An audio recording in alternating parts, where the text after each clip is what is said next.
Hey guys, it's Jack. I just wanted to talk to you today about a way that you can help support the podcast if you're not already. To support the channel is to become a Patreon member. So we have Patreon memberships that start at just $5 a month. And when you sign up, you get access to all of our episodes ad free. That's the big bonus for that. I mean, we also do some Patreon bonus episodes for our subscribers. But this is the biggest and best way that you can support the Team House channel and podcast if you'd like to. And we really appreciate that. So go and check us out at patreon.com/the Team House. All right, guys, welcome to another episode of Eyes On. I'm not doing Andy's accent. We have Andy Milburn, Jason Lyons, Mick Mulroy. Happy Thanksgiving to everybody listening and watching. Hope yours was good. A lot going on from last week's ceasefire with Israel, Lebanon, or ceasefire with Israel and Hezbollah, really. It's 60 days. It's going to come right into about 5 or 6 days into President-elect Trump's new term. So what are your guys' thoughts on that? And is there a chance of a ceasefire in Gaza too? I'd like to touch on that after. Who wants to take it first? Raise your Uh, hand, guys. I can start if you Go want. for it, Mick. I mean, obviously, it's a good thing whenever you get a ceasefire anywhere, right? That means the killing is halted, and there's an opportunity to potentially to end it diplomatically, right? Start with. Obviously, what's really going to matter to Israel is whether they can get their 60,000 displaced citizens back to their homes in northern Israel, and whether Hezbollah adheres to the agreement, which of course was required under the 1701 UNSCR, but they weren't complying, obviously. So there's a lot to be seen, but the first step is there. They've started. There's skirmishes and both sides accusing the other of breaking it, but it does seem to be holding, and I think that's important. What hopefully will happen now is what should have been the case before, which is uh, Hezbollah withdraws to the Litani River. The Lebanese Armed Forces, gets down into southern Lebanon, ensures that all their positions, their armaments, their arsenals, and them aren't there anymore. And that could give Israel confidence to be able to allow their citizens to return. And the second part, although I think it was fair to say most people had given up on a ceasefire in Gaza, I think this puts Hamas in the position where they're more likely to accept something they wouldn't have accepted before. Why? Because they're isolated more. Obviously, Hezbollah's bowed out, at least for now. They realize that there's an incoming Trump administration who could be more supportive, even than the Biden administration, of Prime Minister Netanyahu's efforts. And I think they can see the writing on the wall when it comes to that. So hopefully that does translate primarily to the ceasefire and the release of all hostages. And then, of course, a dramatic increase in humanitarian aid, which is down to, I think, around 30 trucks a day, which is just not sustainable for human life. So for all those reasons, I do think, a lot of people said it wasn't going to happen in Lebanon. So hats off to the negotiators, Amos Hochstein and Brett, and all the guys that work so hard on that. They deserve credit because they certainly got a lot of criticism for not getting it done. So that's one thing, and then I think that could actually help when it comes to the negotiations for Gaza. Andy?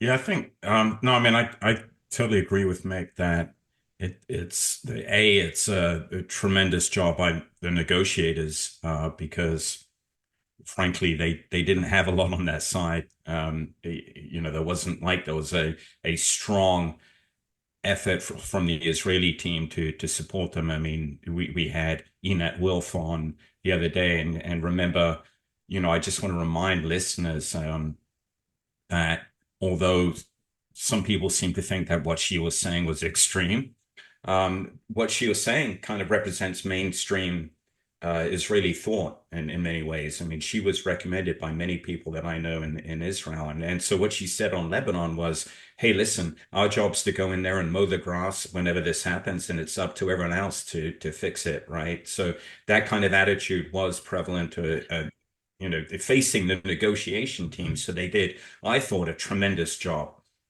There's an uphill struggle, and good on them. And the killing has stopped, as Mick points out, some 3,000 to 4,000 Lebanese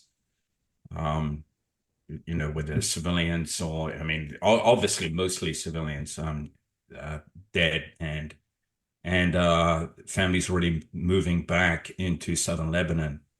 The but is this, and there's among the Israelis obviously aren't the only obstacle to this.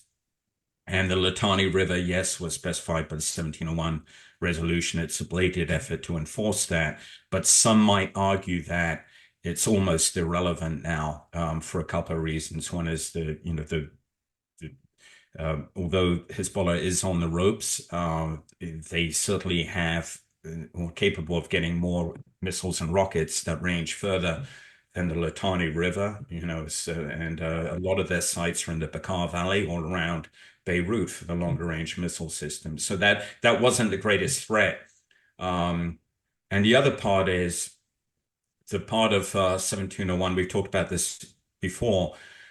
1701 was, don't get me wrong, and back when it was imposed back in 1706, it was the only possible solution. But the in point 2006, right? What's that? Was it happened in 2006, right? Yeah, it was after the 2006 war. But what is perhaps not recognized is the fact that a lot of, most of Hezbollah's fighters are from that area, are from the south. I mean, they're not imports. They live there. They live in the villages. So it doesn't make sense to say pull the militia back. Now, if there is a concerted effort to disarm people, conducted by the LAF,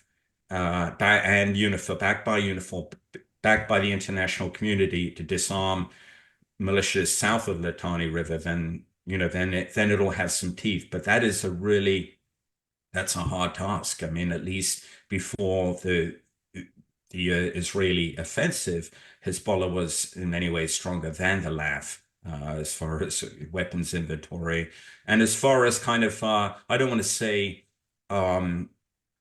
moral weight within that community, but certainly credibility within that community, and that is a problem. And so I'd like to see a concerted effort to bolster the LAF, both morally and with trainers, with weapons, to get them back in the game. I don't know, Mick knows this, but I mean, the LAF certainly, the LAF has actually been a success story in many ways since 2006. It is cross-denominational and has held the line pretty well as far as remaining that way. And the special operations forces are very good indeed. So there is something to build on there. They're dismissed and talked about contemptuously by the Israelis, but a part of their problem has been lack of political backing, both internationally and within the country itself. So that has to change. And if there is that effort, and if there are, international, they're going to need trainers, but they're going to need lots of weapons and support. And given that, then maybe this peace, this ceasefire has some legs on it. A commitment, I'm saying. Yeah, and just for everybody, LAF is Lebanese Armed Forces. Netanyahu in some of his comments said like now's the time to focus on Iran. And I mean, I'm gonna editorialize. Maybe he should focus on ceasefire and Gaza. You know what I mean? Like maybe he should focus on that rather than, more. It's causing tremendous, tremendous internal dissension. By the way, it's interesting when the ceasefire was not tremendously popular in Israel. It's not unpopular. It's about 30, I think it's like 38% for, 32% against, and the rest are kind of, let's wait and see what happens. But the real issue for a lot of Israelis is return of the hostages and a ceasefire in Gaza that leads to that. And to them, I don't want to hazard a guess as to, percentage of the Israelis, but certainly everyone that I know is very concerned about a resolution on the hostage issue. And they feel that now's the time to, hit Iran is kind of a hand wave and a distraction. They don't, there isn't a feeling anymore that Iran is an imminent threat after the Israeli strike and the kind of, the empty bombast that followed that. I think most people see that. Now there is the potential, as we talked about here, of Iran ramping up to nuclear weapons capability, but that's going to take some time. And for a lot of people, the most imminent problem on both sides is attaining a ceasefire in Gaza. For those who care about the Palestinians, as Mick pointed out, the crisis there is off the charts. I mean, as far as humanitarian crisis, lack of food, influx of disease now, and it's kind of dropped off the front pages of the papers because of what has been happening in Lebanon. And for those who care still about the hostages, then that there is nowhere near a resolution at all, and that's becoming. I mean, it continues to be a very emotional issue within Israel. Yeah, Jason, what do you got? What are you thinking about the ceasefire? I was just the part that stuck out for me where was what Andy was just saying about the hand wave, the sleight of hand on Netanyahu's part about focusing on Iran. I think as he pointed out, that the Israeli people in the world period are they're quote unquote hip to the game. They see it. It's not, I'm not saying that Iran is not the threat that everyone believes they are. What I'm saying is that these little pinpricks of hits that are going on, the back and forth, it's not distracting from, like he said, the hostage situation and the potential for the ceasefire to hold or not hold are greater. And I think the world and Israel is understanding that. So that's where the focus needs to be. Yeah. One side note to what we're talking about Please. is, BBC, I'm just looking up at here, is reporting that the rebels have gotten into Aleppo.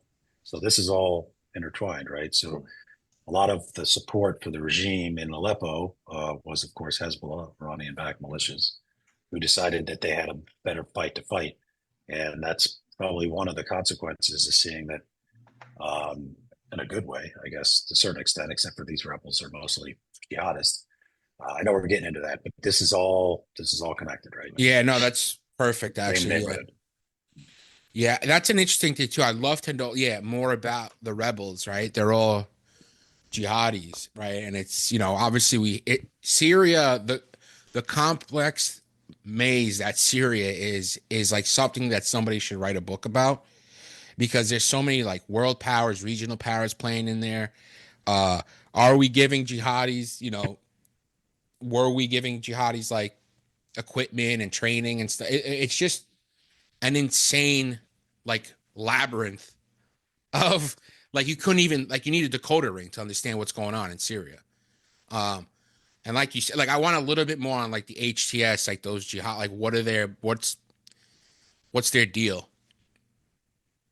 That is complicated. Might take the rest of the. I mean, if you even look at their Wikipedia page, you try to untangle that. That's what it's I like try to do. 14 different groups, right? Yeah. And it's aligned with Turkey, and it's I mean, ultimately, it's these groups, they have interpersonal political issues, squabbles, but at the end of the day, they're primarily Sunni jihadists who want to see a lot of these Shia militias the hell out of their country, of course. Or a lot of them aren't from there, but and they're backed by Turkey, which has been an issue for us, the U.S., for a while. But you're right; it is a very complicated association, if you will. Yeah, I think Syria always makes me not angry, but Yes, a little bit angry when we talk about it because we squandered so many opportunities there, we, the United States, and you guys hopefully know that I'm not a hand wringer on this stuff, but having having kind of been on the sidelines, both in Iraq in 2016 and then at Cent, or actually involved in the problem indirectly since 2015. Remember when it all started back in 2011, and it's fair to say back then the majority of the rebel groups, the groups opposing Assad, were probably not jihadi, or the majority of people who had seized arms to oppose were not jihadi. But Exactly. then through a combination of factors, complex factors, not, not, I'm not saying it's all the United States' fault, but remember our talk of a red line, um, our, um, our efforts to arm a Syrian militia that were honestly, they were well intended, but they had embarrassing results. If you remember, um, the testimony to Congress by someone who's prominent in the administration now, being questioned closely about how many fighters we had raised, and it was pitiful numbers, right? Because for we it is it's one of our failed efforts of by, with, and through. Meanwhile, while we're stumbling along, you've got Al Nusra Front, which was Al Qaeda affiliated, and ISIS. And initially, they had an alliance. Somewhere around 2014, they parted ways violently, right? They were fighting against each other, the Islamic State against Al Nusra Front against Assad at the same time. ISIS won.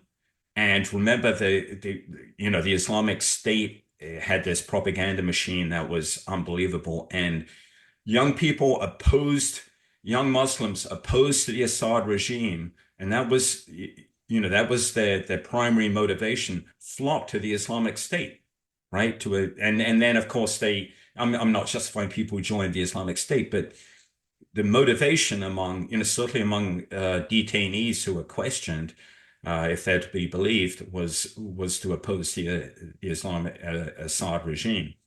And we lost that. We West, we the United States had nothing really to offer in return when we were trying to recruit our own rather cack-handed attempts. Now, some government agencies did better than the military, but we in the military have nothing to be proud of until the SDF came along. Well, the SDF was not of our making.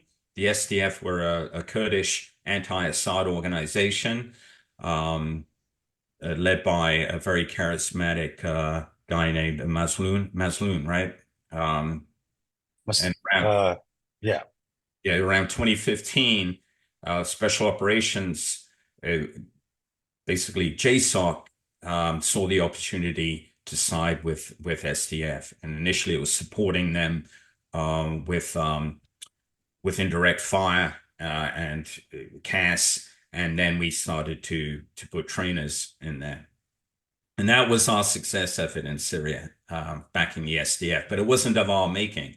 And then as the SDF, as we kind of pulled a lot of our forces out of Syria, as the SDF became, the Turks hated SDF. And this gets to, there's a method to my madness here. This gets to why the Turks are now supporting the YTS, who, by the way, are Al Qaeda affiliated, because they think any rebel group is better than the Kurds, right? So the SDF got kind of whittled away. And frankly, they were never really after Assad. They just wanted to carve out an area for them where they could live in some, in kind of autonomously in the same way that the Kurds did in Iraq. But every time they raised their head above the parapet, the Turks would pound them. And that is kind of how we get to where we are now, where we have an Al Qaeda affiliated group besieging Aleppo, or entering Aleppo, if the latest reports are to be believed. And the sad thing is that yes, the most capable groups fighting Assad right now tend to be extremists and be the ones that we, the United States, don't want to see in power. But the Turks, I mean, as long as it's not, again, as long as it's not the K word, they're fine with it. Yeah, and if I could add two quick points to Andy's points, I would agree certainly with the effort for the regime overthrowing, and I can't get into the details, obviously, of the covert program, but as it's been reported, I would agree with Andy. It had more success. The issue really was it had potentially so much success that Russia felt the need to become actively involved, right? So, you go for in 2011, when the whole civil war really started to what I guess it was 2014, correct me, experts out there if I'm wrong, when Russia became fully involved. And there's only so much, any proxy element, covert or not, can do against, not only a regime like Assad, but a superpower, or rump superpower in Russia. So, and perhaps the mechanism was working, but the political will and what's reasonable for them to be able to accomplish simply wasn't there. And then I would just also add Andy's assessment of the SDF and the effort by JSOC primarily, supported by others. That was a great example of what a proxy force could do. They did 99% of the fighting. They were very capable. We enhanced their capabilities, and that led to the defeat of ISIS, right, in Syria, and the enduring defeat for the most part. So it's one of those things that I think we're getting very good at doing it. It just has to fit in the right policy dynamics with realistic, determinations of what they can actually accomplish. But I would certainly agree. And yes, all the stuff with the Turks, that was one of the reasons why we had such a tumultuous time in the Pentagon when I was there with the SDF and being told to leave a couple times, which we never have, by the way. We're still there. And I'm curious as to. Go ahead, Jay. Go ahead. No, I'm just curious as to what Russia's commitment to this will continue to be, given what's happening in Ukraine. Obviously, they have the numbers to do it, but I suppose backtracking that it would depend on the progress or lack of thereof that's being made in Syria. But maybe one of you two would be able to answer your thoughts on how long their commitment will last in Syria. Andy? I think you. Yeah, difficult to say. It's a great question, Jason. I mean, to them, Syria is a success story and continues to be. We talk about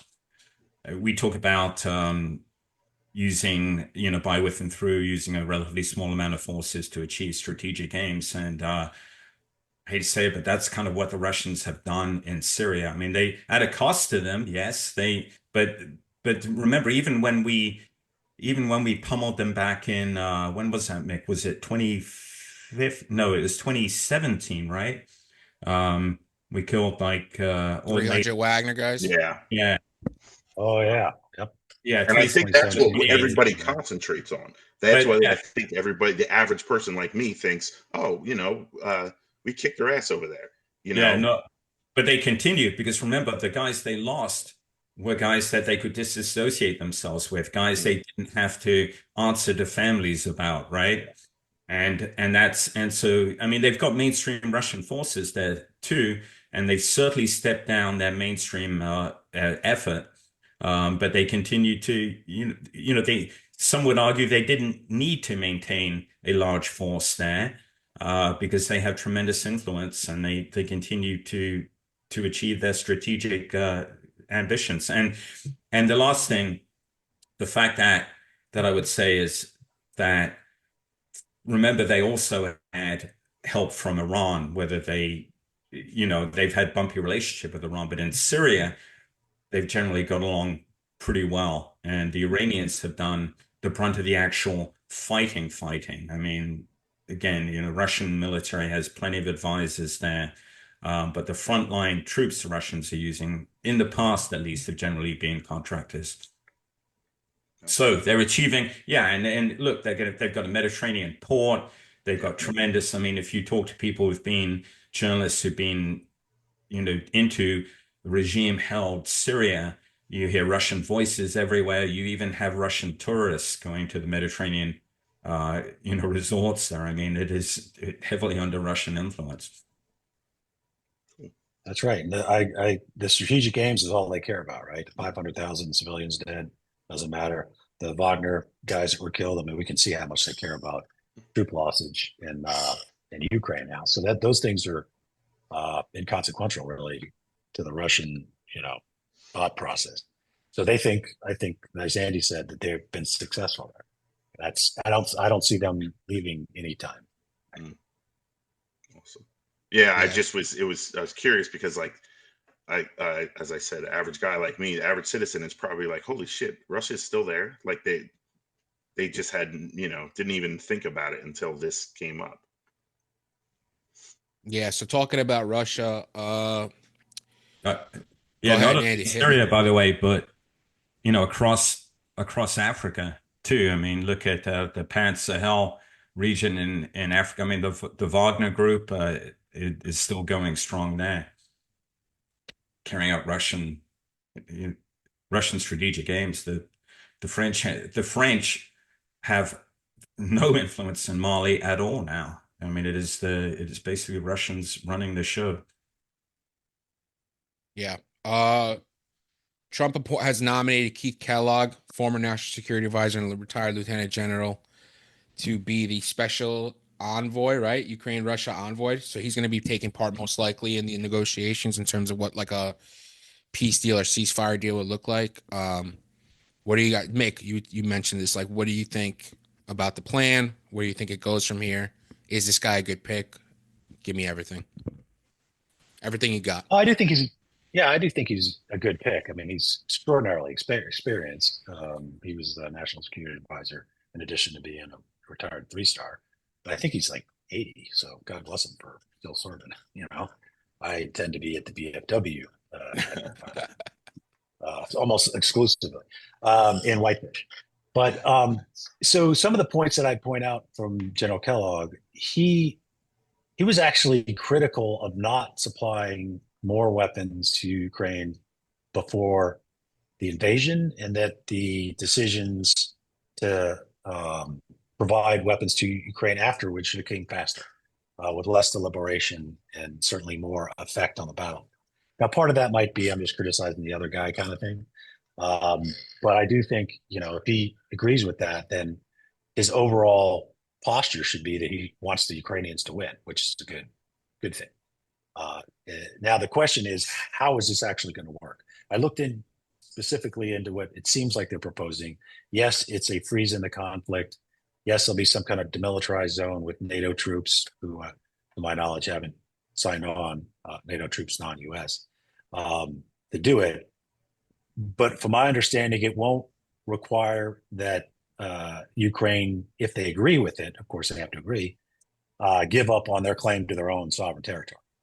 So it isn't a concession of these, 20% of Ukraine. It is a stop in the fighting and potentially an agreement not to try to militarily take it back during the terms of whatever the ceasefire is. And then, of course, they can't join NATO until, a specified time in the future. But the question really comes down to, yes, okay, that's potentially, and then there will be something, they call it a levy on, there'll be some sanction relief for Russia, but there'll be a levy on their foreign assets that pays for the reconstruction. That's my understanding. So, I guess I'm not advocating for that plan, but I think we should look at all the details, because oftentimes it gets short shrift when it comes to the explanation in the media of what it entails. Others that are not associated with the incoming transition team have said, let's take a look at it, because ultimately this is up to Ukraine and obviously Russia.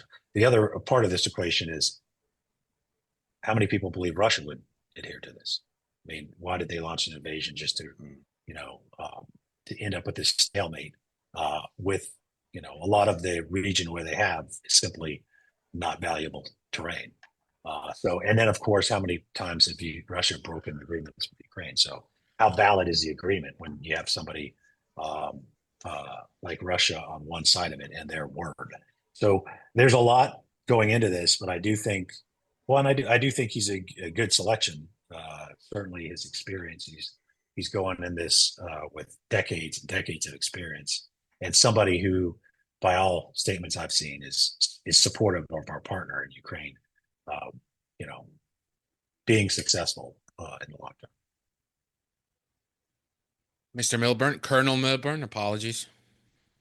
No, I agree 100% with that. Yeah, I mean, no negotiation. I mean, no ceasefire agreement, whatever we're calling it, is going to be perfect. It's not from the point of view of anyone who supports Ukraine, but on the other hand, as I said here before, I mean, Ukraine cannot continue losing the number of people they lose. They're losing the best part of their population, and it's I think I think if you look at polls, even the majority of Ukrainians now are realizing that and saying that they would accept some kind of negotiated ceasefire, even if it meant ceding some territory to Russia for the time being. But I hope that there are two parts to this. Okay, that one is the moratorium on joining NATO makes me very uncomfortable. I feel like that's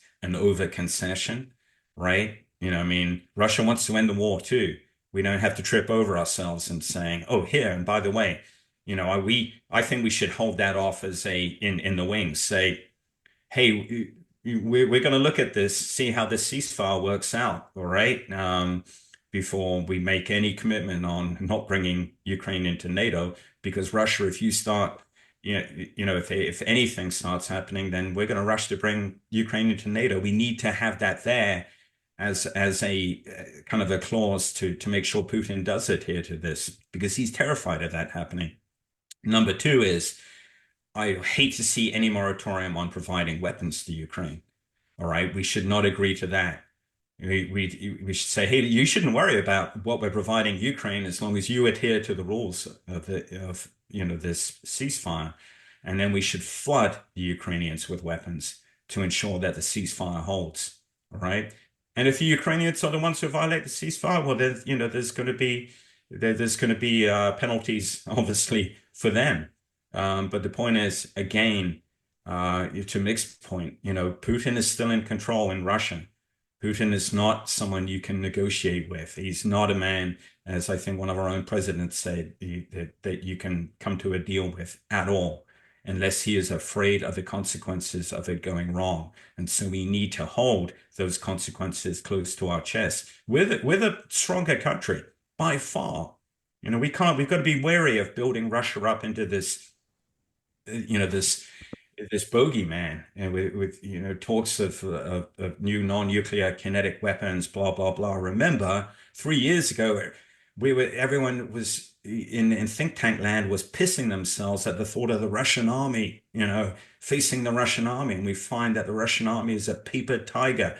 They can't even invade Ukraine, for Christ's sake, a country 1/5 of their size, and they've been stymied. They're losing, as we said on this show, 1,000 men a day, and you can look that up, and 1,000 to include casualties a day. To put that in some kind of context, the Allies during the breakout from Normandy were taking that many casualties with an army many times the size of the Russian army in Ukraine. All right, I mean it's phenomenal casualties. So Russia may not consider itself on the ropes, but at the same time, there's strong reasons for them to want to end this conflict too. And rather than trip over ourselves by giving them concessions, we need to bear that in mind as we go into this. But yes, absolutely. I agree with Mick.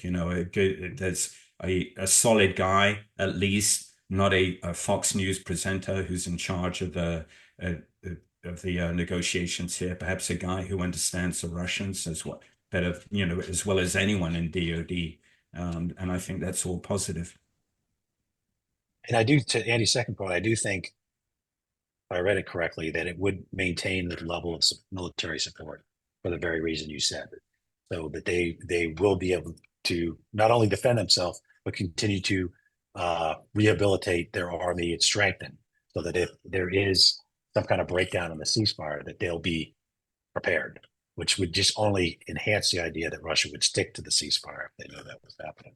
And you're right, we shouldn't throw all of our willingness to concede on the table to start the negotiations. I mean, that's something we should probably consider.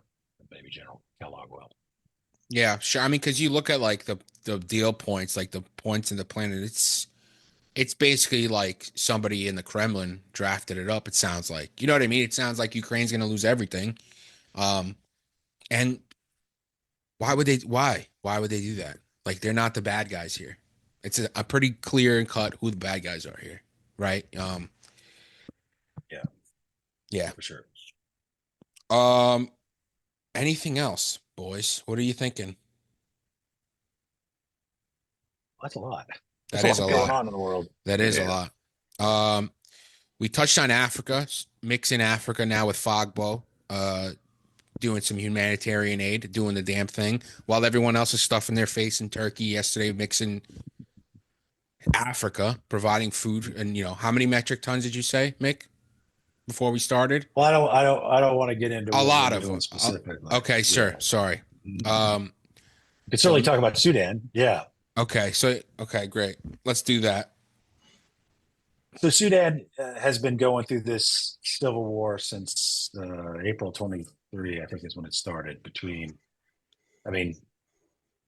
the recent issue, Sudanese Armed Forces, the Rapid Support Forces, which is a branch insurgent group out of the Sudanese Armed Forces, essentially. The deputy of Burham, who runs the Sudanese Armed Forces, leads this group, this RSF. They have essentially brought the 50 million plus people of Sudan to bring. It's definitely the biggest crisis, even dwarfing Gaza right now. So over 2 million have left. It's about 25 million that are very food insecure, 10 million on the verge of starvation, and they are actually predicting that up to 2.5 million people could die by the beginning of the new year. Right. So many people, hundreds of thousands of people are surviving on boiling leaves and water pots right now. So in the UN requirement to even deal with the current is only 50% funded. So this is a crisis that's only going to be more and more prominent to people around the world. This is Ethiopia 1984, quite frankly. We're going to see thousands, potentially tens of thousands dying, in a week if something's not done. So yes, I'm not talking about us, but there's a lot of folks, groups here helping, but there needs to be a lot more, and it needs to be funded. There is no positive, but the rainy seasons are about to come to an end, and when they do, it'll be easier to get food to people that are somewhat isolated. But it also means that the fighting will just intensify, and it'll be all over Sudan, which makes it even more complicated. And both sides, I think, to some extent, not equally, are limiting humanitarian aid getting to populations as means of warfare, particularly the RSF.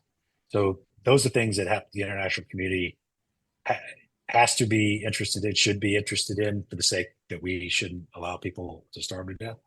But also because this is going to create I would guess, and not just me guessing, but it's already being predicted, massive migration flows of people who aren't just going to sit there and let their kids starve. And they're going to go throughout Africa, obviously causing instability in the region, and potentially headed toward Europe. So this is something that the world should be concerned about, not only for the sake of the Sudanese, but the sake of their own stability. And I think that's something that everybody should get behind.